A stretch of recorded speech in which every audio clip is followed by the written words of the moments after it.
sometimes called the butterfly. We're going to talk about how you do it, why you do it, but much more importantly, we're going to talk about one small change that changes this exercise into an abstract to a practical solo routine. But not only that, it will really help your game. So if that's of interest to you, stay tuned.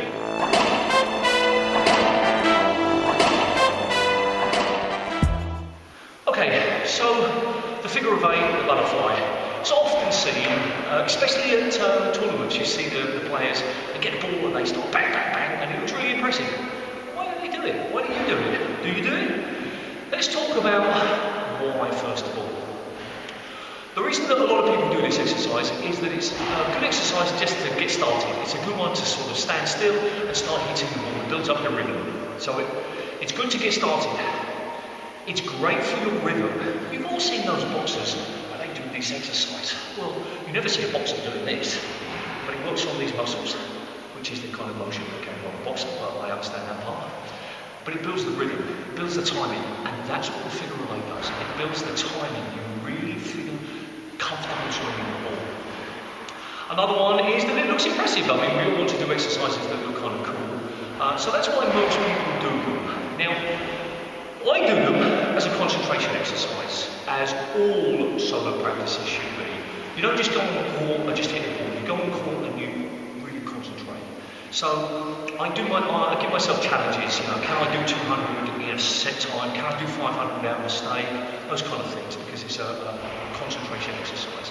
So let's talk about how. Well, the first thing you need to do is you need to make contact with the ball in the front wall about a racket's width away from the side wall. It will then hit the side wall at approximately the same distance, and it will come back to you more or less on the backhand side, assuming that you're right hand. And then you do the same again. Hit it, so it hits the front wall about a racket's width from the front wall, and it will hit the side wall and come back to you. Now, if you're new, the best way to do these is to do them on the bounce. And here's some on the bounce.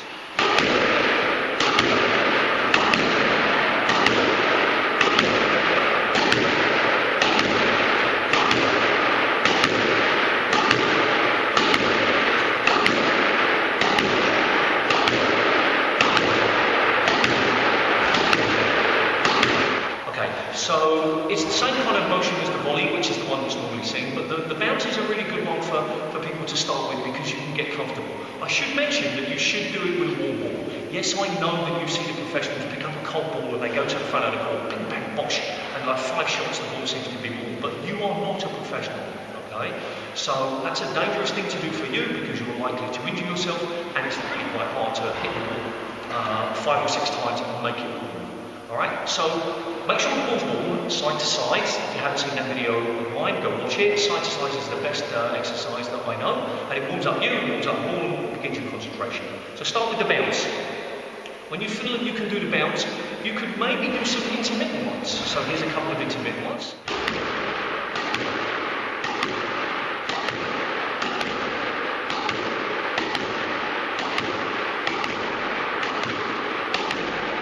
Okay, so you see there that I was volleying on the forehand and letting it bounce on the backhand. And then of course you would swap sides. If you don't want to do that, you can go straight into the volleys. And here's of course some volleys. What you'll notice here is that I've actually moved forward from the standard position, and that standard position is just in front of the actual tee line on the floor. And the reason that you go forward is because it just puts more stress on your timing. You just have to work a lot faster.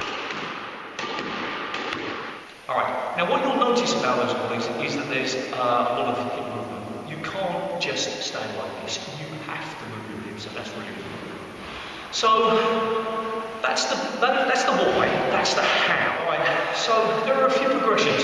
Obviously the first one is to go forward, because going forward it gives you less time. You really have to respond very quickly. You've really got no time here. So that's a good one, but the timing has to be even better because it has to be closer to the front wall. And if you miss it just slightly, then you're in trouble because it goes away. But actually, a harder one is to come further back. It's it further away from the ball and stand back. Now, I don't see many people doing that, and it's much harder. Now, if you really want to go that extra step, you can go forwards and backwards. That will take a lot of practice, but it's possible to do.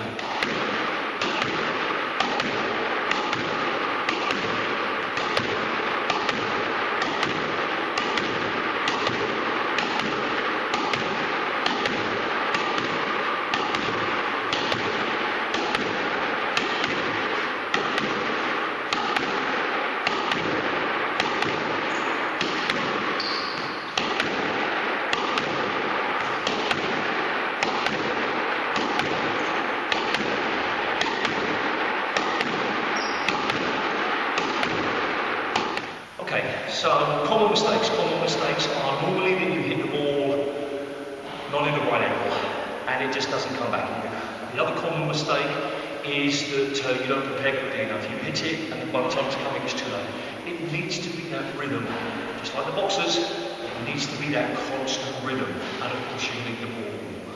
Now, the ultimate progression of this is the figure of 16s, or the double butterfly, whatever you want to call it.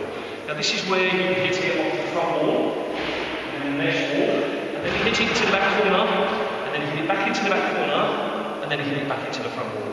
Now, it's an incredibly difficult exercise, and I'm not even going to demonstrate because I've only been hitting for like twice in the last month, and before that years.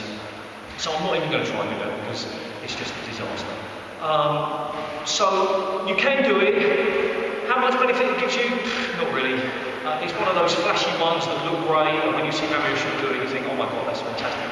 And it is an indication of pure control, but it's totally abstract in the sense that you'll never do anything like that on a sports court, or if you do, then you should be making videos of it.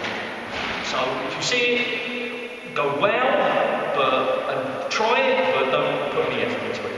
However, what I want you to do is watch this next progression, because this next progression is going to make a huge difference to your game. And this is the one that I want you to do, not the standard butterfly. Okay?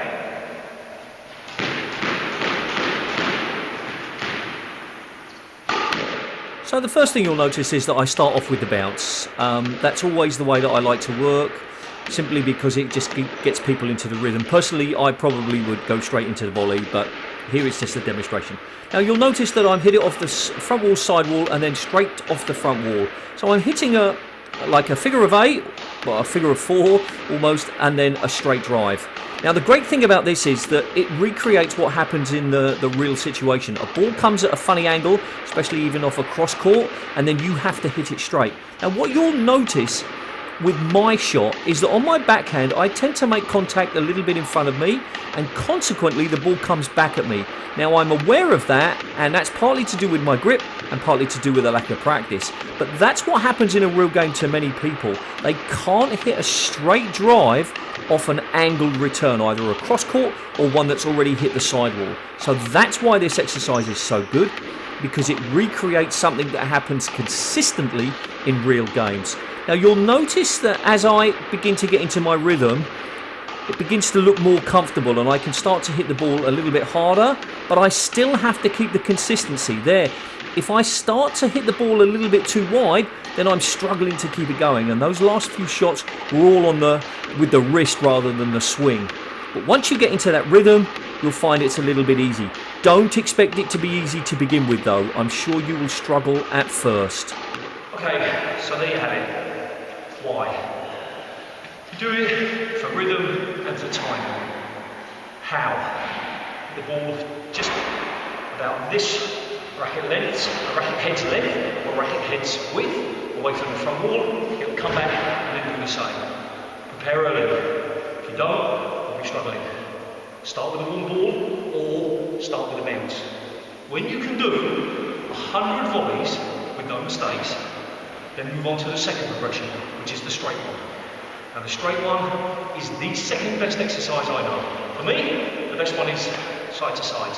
If you've got 20 minutes and you don't know what to do 15 minutes of the side to side, 5 minutes of that, or 10 minutes of both. 20 minutes of those twice a week, your game will really improve so quickly. Thanks for watching. I hope you feel you benefited from this. Challenge would be simply to do as many as you can within a set period of time. If you've only got half an hour, then try to do maybe 5 or 6 different exercises and give yourself like 5 minutes or 6 minutes each. And do that for as long as you can, and then see how many you can do without making mistakes. I'm going to talk more about that in another video, maximising your practice time. Thank you for watching. If you like what I'm doing with my videos, please consider supporting me on Patreon. There'll be a link in the description and maybe in sort of down here. And that's it. And remember, do something every day for your sport. See ya.